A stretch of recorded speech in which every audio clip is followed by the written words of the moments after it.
Bom, pessoal, então agora o último exercício teórico daquela revisão falava assim: sobre os conceitos de cinemática, marcas afirmativas verdadeiras. Aí a primeira afirmativa é: um corpo pode estar em movimento em relação a um observador e estar em repouso em relação ao outro? Sim. Se a gente for pensar lá de novo naquele exemplo do professor andando, aí o aluno e a carteira aqui, né?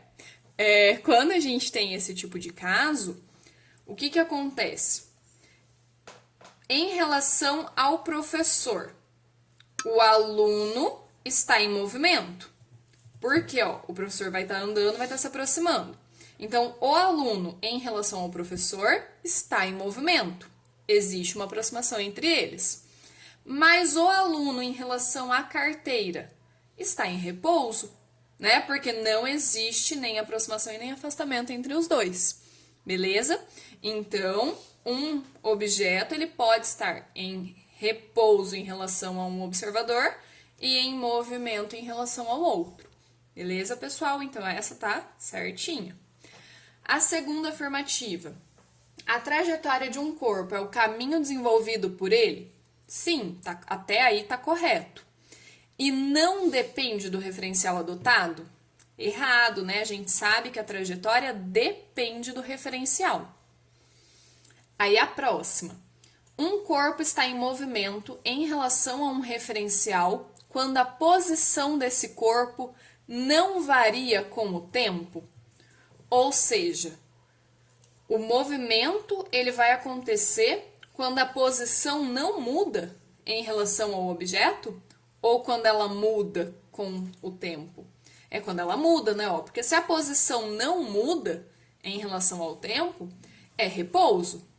Agora, se a posição muda, ou seja, aproxima ou afasta, aí sim que é movimento. Então, essa está errada, né? Então, o corpo está em movimento em relação ao referencial quando a posição desse corpo varia com o tempo, beleza?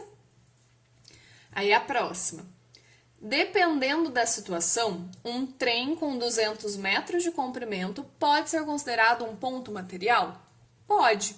Como assim? Aí a gente vai ter que retomar o que é a ideia de ponto material e corpo extenso.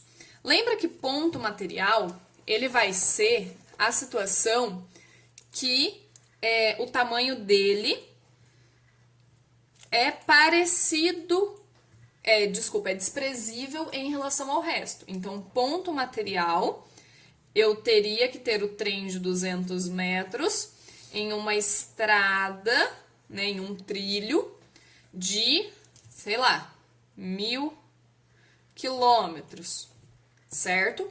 Então, os 1000 quilômetros da estrada é muito maior do que o comprimento do trem. Então, nesse caso, eu posso desprezar o tamanho do trem e falar que o meu comprimento e minha distância é só os 1000 quilômetros, beleza? Então, isso é a definição de ponto material. O tamanho do objeto é desprezível em relação ao resto, em relação ao tamanho, nesse caso, da estrada, tá? Do trilho ali que ele vai percorrer. Aí, a definição de corpo extenso é quando o tamanho desse objeto não pode ser desprezado em relação ao que a gente está analisando. Como assim? Se esse mesmo trem de 200 metros fosse atravessar aqui no trilho, né, uma pontezinha, né, esse trilho fosse em cima de uma pontezinha, de um túnel, né, de um viaduto, de 500 metros.